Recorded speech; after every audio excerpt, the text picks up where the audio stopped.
Hey, church, we're going to be in Psalm 5. To the choir master for the flutes, a psalm of David. David begins his prayer in verses 1 through 3. Give ear to my words, O Lord. Consider my groaning.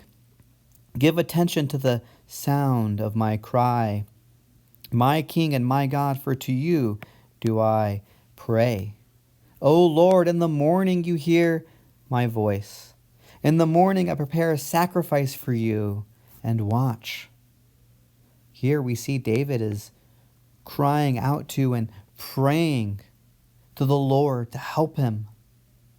He is completely dependent upon God, and he's asking for God to help him. And he's waiting and watching for the Lord to deliver him. Then he describes the character of God and his actions and the character of those who oppose God in their actions. For you are not a God who delights in wickedness.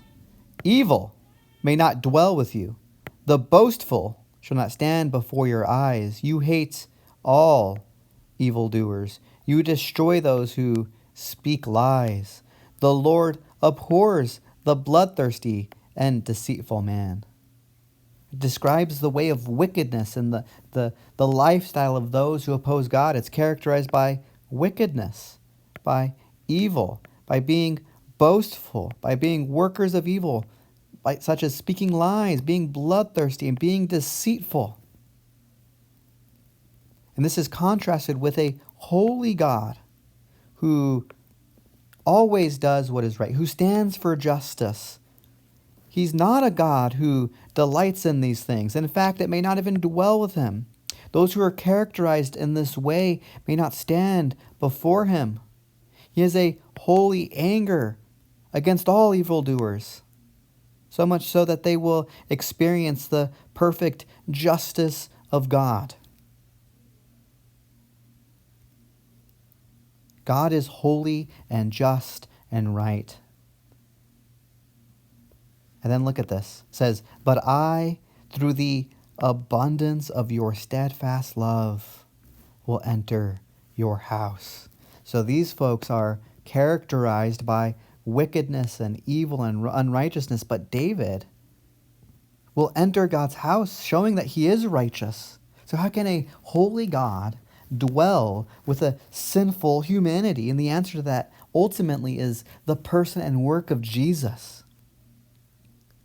Jesus took the full justice and wrath of God on himself, satisfying God's justice on behalf of all of those who trust in the person and work of Jesus, who repent from their sins. And as such, they are able to enter and dwell and be in the presence of a holy God. And they're not characterized by being boastful, but rather by living in fear of God, recognizing who he is, and standing in wonder about his justice and his love, and coming to him in prayer, asking that he would deliver them and help them. And he continues by describing the way of the wicked and David asking for help. Lead me, O Lord, in your righteousness. Help me because of my enemies. Make your way straight before me. Help me live a lifestyle, Lord, that is pleasing to you. Help me walk in righteousness, for there is no truth in their mouth. Their innermost self is destruction. Their throat is an open grave. They flatter with their tongue. Make them bear their guilt, O God. Let them fall by their own counsels. Right? We've seen this sort of language in Psalm 1 and 2 with the way of sinners and the seat of scoffers who are devising their own counsels. Because of the abundance of their transgressions, cast them out, for they have rebelled against you. David is praying that justice would be established. And then look at this. But let all who take refuge in you rejoice. God's people take refuge in him. They trust in God. They run to God. They believe in God.